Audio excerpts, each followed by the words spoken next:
រៀងទី10សមាជិកគ្រួសារខ្ញុំអំណាចចូលអានអត្ថបទខាងក្រោមរួចឆ្លើយនឹងសំណួរគ្រួសារខ្ញុំមានសមាជិកជាច្រើននាក់ហើយម្នាក់មានភារកិច្ចរៀងខ្លួនជីដូនជីតាខ្ញុំនៅផ្ទះថែទាំចៅពុកម៉ែខ្ញុំជាមេគ្រួសារគាត់ប្រកបរបររកស៊ីដើម្បីធ្វើកុំជីវភាពគ្រួសារនឹងតាមដានការសិក្សារបស់កូនមេរបស់ខ្ញុំក៏ទៅធ្វើការដូចពុកម៉ែដែរចំណែកបងប្រុសបងស្រីនិងខ្ញុំ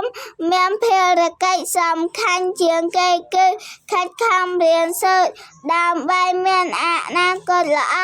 សមាជិកគ្រួសារខ្ញុំចេះគោរពស្រឡាញ់គ្នាយកគ្នានិងជួយទុកធុរៈគ្នាទៅវិញទៅមកពួកយើងតែងជួបជុំទទួលទានអាហាររួមគ្នានិងជជែកគ្នាលេងយ៉ាងសប្បាយរីករាយសមាជិកគ្រួសារខ្ញុំរស់នៅប្រកបដោយសុភមង្គលការរៀនពាក្យខអំណាចពាក្យជរាអានថាជរាជីវភាពអានថាជីវភាពអនាគតអានថាអនាគតសុភ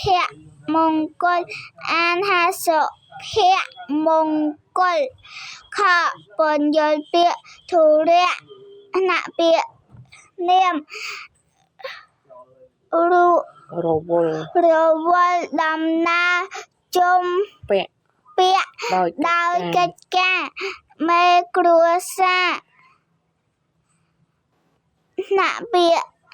នាមអ្នកទទួលរ៉ាប់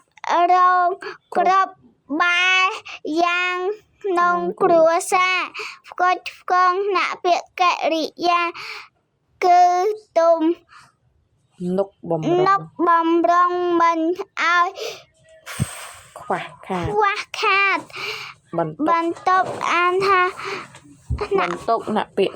បន្ទប់ពាក្យនាមកិច្ចការធុរៈខុសត្រូវស័ព្ទគ្រប់កោបដិស័ព្ទជរាផ្ទុយនឹងរមួសុភមង្គលអានថាជរាផ្ទុយនឹងរឹងមាំសុភមង្គលផ្ទុយនឹងអភមង្គលខវចនៈសំនឹងពាក្យទទួលទានហូបបរិភោគញ៉ាំស៊ីឆាន់សោយពិសាឆៃងសៈទិសៈសំនឹងពាក្យមានមាពាក្យនាមប្អូនប្រុសរបស់ឪពុកឬម្ដាយពូមាពាក្យនាមសេចក្ដីអាក្រក់ដំណើររារាំងសេចក្ដីស្លាប់